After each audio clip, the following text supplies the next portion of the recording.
Hi friends, ఈరోజు Sunday. ఇంకా మా దేవుళ్ళకి ఈరోజు హాలిడే అన్నట్టు. దీపం ఏం పెట్టట్లేదు. ఇంకా రేపు మండే కోసమని ఈరోజే క్లీన్ చేసి పెట్టుకున్నాను. కొంచెం టైం ఉంటుంది కదా అని. అయితే ఇవన్నీ పితాంబరం అయితే తెల్లగా అవుతున్నాయి మంచిగానే. కానీ ఇది వెండిది. ఇది స్కీమ్లో కట్టి తీసుకున్నా. అమ్మవారి బొమ్మ శ్రావణం కాబట్టి అమ్మవారి దానిలో దీపం పెడుతున్నా. కానీ ఇందులో ఈ బ్లాక్ షేడింగ్ ఉన్నాయి కదా, ఇవి పోవట్లేదు అన్నట్టు. ఇవి ఎట్లా క్లీన్ చేస్తే పోతాయో చెప్పండి. అయితే హౌస్లో అడిగినా కానీ వాళ్ళు ఇక్కడ తీసుకొస్తేనే చేస్తామన్నారు. మనం ప్రతిసారి అంటే తీసుకెళ్ళలేము కదా. ఏమన్నా టిప్ ఉంటే తెలిసిన వాళ్ళు చెప్పండి. Thank you friends. ఒకటి ఏంటంటే, నాకు తెలియని అడగడానికి నేను ఎంత ఇంట్రెస్ట్ చూపిస్తానో తెలిసినవి చెప్పడానికి కూడా అంతే ఇంట్రెస్ట్ చూపిస్తా. వేరేలాగా అనుకోవద్దు.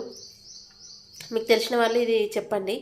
ఈ మధ్య మధ్యలో బ్లాక్ షేడింగ్ వల్ల అమ్మవారిది మంచిగా కనిపిస్తలేదు అన్నట్టు. మీకు తెలిసిన వాళ్ళు చెప్పండి ఫ్రెండ్స్. ఇంకా ఈరోజు అయితే దీపం పెట్టట్లేదు. సండే హాలిడే మా దేవుళ్ళకి.